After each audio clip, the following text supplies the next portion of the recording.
Usap-usapan sa social media ang tungkol sa breakup ng aktor na si Jake Cuenca at ng aktres na si Chi Filomeno.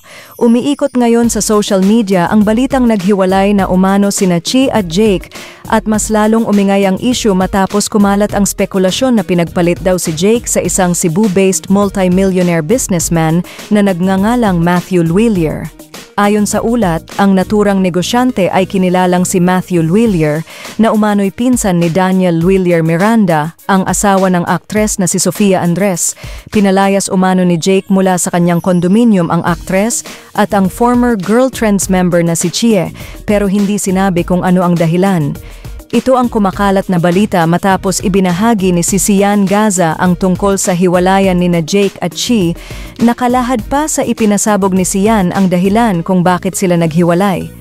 Ayon kay Gaza, natagpuan raw na umiiyak si Jake sa kanyang kondominium matapos siyang ipagpalit ni Chi sa isang milyonaryong negosyante na si Matt Luilier, ani Sian Gaza. Jake Cuenca natagpuang humahagulgol sa loob ng bahay matapos itong iwan ni Chi Filomeno para sa isang milyonaryong negosyante sa Cebu na si Matt Luilier. Atin natin lang muna, huwag na lang sana makakalabas. Salamat. Ito marahil ang dahilan kung bakit pinalayas ni Jake sa kanyang kondo si Chi. Ayon sa source na kapitbahay sa kondo ng couple, kitang-kita umano niya ang pagpapalayas ng aktor kay Chi sa parking lot ng naturang gusali. Ani ng source, akala ko shooting lang, may dalang mga maleta si Jake. Ganun naman kasi si Jake maraming dalang gamit. Tapos ang tagal naming hindi na nakikita si Chi, so baka yun na nga, hiwalay na pala sila. Dati si Kylie Versosa din dito rin tumira.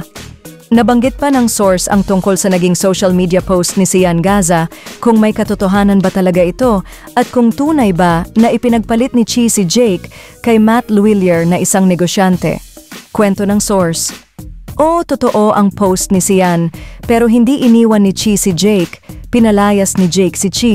Pinabalik niya ang mga gamit sa bahay nila sa pamilya ni Chi, pero ayon sa balita, hindi umano totoong umiyak si Jake sa kanyang kondominium dahil sa taping naman raw ng FPJ. Batang Quiapo ay masaya at makulit pa rin ito, baka kabaliktaran umano at si Chi ang tunay na umiyak. Sa ngayon ay hindi pa naglalabas ng kanilang mga pahayag sina Jake at Chi tungkol sa breakup nilang dalawa. Samantala, usap-usapan naman ngayon ang pagpupromote ni Chi Filomeno ng Bisayan Brew Beer na pagmamay-ari ng negosyanteng si Matthew Luilier. Ipinost ito ni Chi sa kanyang Instagram story, sabi niya sa captions, "Not a fan of beer normally but goddamn, this Bisayan brew changed it. Lami kaayo ni nga beer, way atik." Agad naman ni-like ni Matthew ang naturang post ni Chi na lalong nagpaigting sa mga espekulasyon na baka may namumuong relasyon sa dalawa. Komento naman ng ilang netizens, ginamit niya ang utak niya, ano nga naman mapapala niya kay Jake, reality bites. Kahit anong yaman ng lalaki kung hindi ko naman mahal, hindi ko ito pipiliin, magiging miserably lang ang mundo ko kasi nabubuhay ako sa kasinungalingan.